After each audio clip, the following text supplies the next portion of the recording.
What's going on, everybody? This is Tyrone back with Tech Life. And At&T recently has made some pretty decent announcements. If you guys have watched the video where I told you guys that At&T is giving 25% off to nurses, teachers, and physicians. So there are some shakeups happening at At&T, some positive, some negative. So the negative one right now for a lot of people, job cuts. At&T is going to cut a lot of jobs within business segments. In some cases, they are going to cut the entire business segment out of the business. So that's happening. That will be ongoing. So right now, some At&T employees are calling this D-Day. This is probably going to be one of the biggest layoffs that At&T has ever done. This is happening under John Stankey, the new CEO. As I said before in one of my older videos, he's probably going to look like the bad guy. Under Randall Stevenson, they had a lot of purchasing, buying. He was trying to build sort of an empire instead of actually running it. So now Stankey has to run it, and he has to cut the fat. At&T is coming in top heavy, so he has to cut the employees out, cut pricing. That's what the investors and board members, they've made that publicly known that they would like At&T to compete better on pricing, become more flexible. And this may also allow At&T to raise its capital investment in the network, rolling out fiber, whatever the case is, wherever it's needed.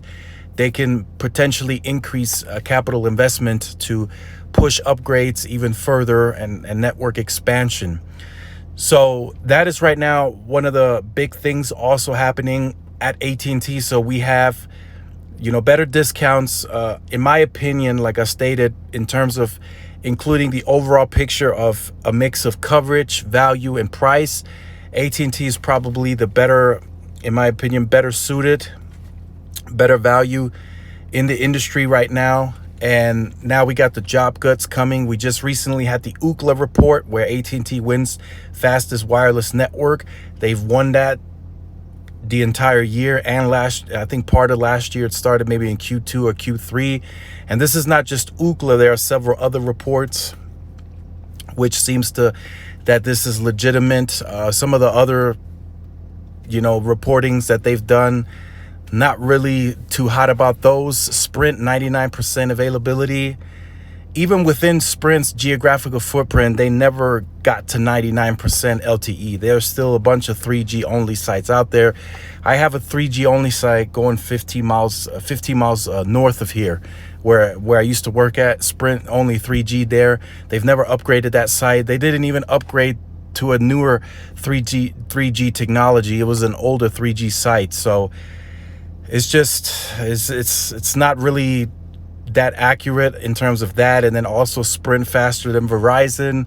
That's tricky too. I mean, we can definitely talk about that in another video if you guys would like, but Verizon has just a larger network. So in many spots where Sprint cuts out and they have you can't report anything because no speeds are able to be ran, speed tests, Verizon still continues. It may only be at 5-6 megabits per second, which would make them on average look slower, but it's just not, in a real world scenario, that's just not going to be the case.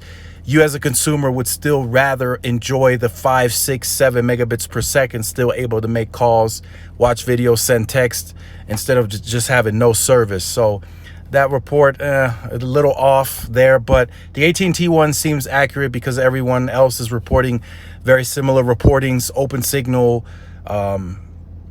Root Metrics is also saying that in terms of download speeds, At&T is starting to really flourish on that and dominate.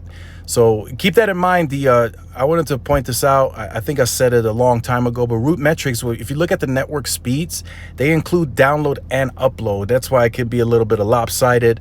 I know At&T has density issues in some markets, so their download speeds may look great in some markets, but the reason they might be in second or third place is because density, if the density is not there, it really doesn't allow for upload to shine, because upload is more fragile than download. So if two carrier aggregation is enabled on upload, you get too far from a cell site, it goes back to one channel. Whereas with download, that 3, 4, 5 carrier aggregation that At&T has now implemented, it can still stay connected to that even further away from the cell site. So as Verizon gets more dense with small cells, more macros, their upload speeds are just naturally going to become faster on average over AT&T until they can get more of the C-RAN small cells rolled out, more macro sites, which is happening.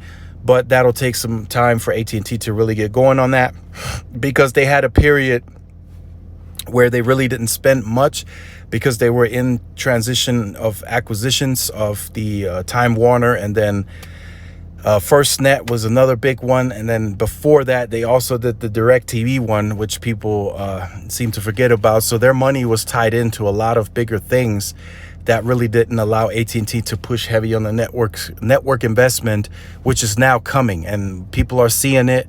The third parties are reporting it. So AT&T is slowly catching up, but it will still take them some time to really get a hold of that to fully flourish and show what kind of large nationwide fast network they can really be.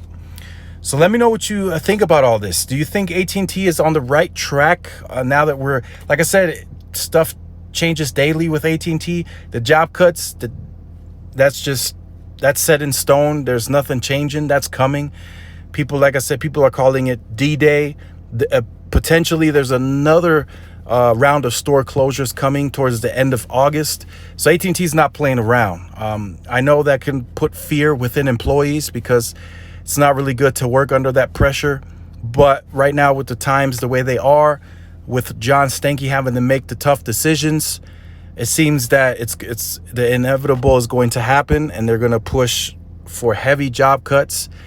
I'm hearing somewhere between 20, 30, 35% of the company just let go, gone, to really cut down, trim down, become more flexible in case you got to respond to a T-Mobile price cut or a Verizon comes in with something drastically different. You just got to be on your toes and be able to be flexible on that. So AT&T is doing just that. The board members are liking it. The investors have called for this for some time now. The next thing that I'm looking forward to is them getting rid of DirecTV. I think that needs to happen. The traditional TV side is just not as popular anymore. Cord cutting is more and more happening. We're now also seeing the streaming side get more expensive. So I think they need to get rid of DirecTV, and sometime in the future, I think that ball does get rolling, and I think we're going to start in a couple of months. We're going to start hearing some more talks about that as well. So if you are new to the channel, make sure you like, share, subscribe. Also hit the notification bell so you are notified. If you have been on the channel, you can go ahead and end the video now. But if you are new, make sure you hit the notification bell. Also, I've been given a tip. If you want to get your notifications pushed to your phone from YouTube, you got to go into the settings and enable push notifications. So that may be the reason why you don't get the videos on time. And also follow the Twitter as well. I do post the videos on there, so you guys have two platforms to push notifications, so you guys are notified when the videos do come out. And this is Tyrone with Tech Life, and I will see you guys in the next video. Peace.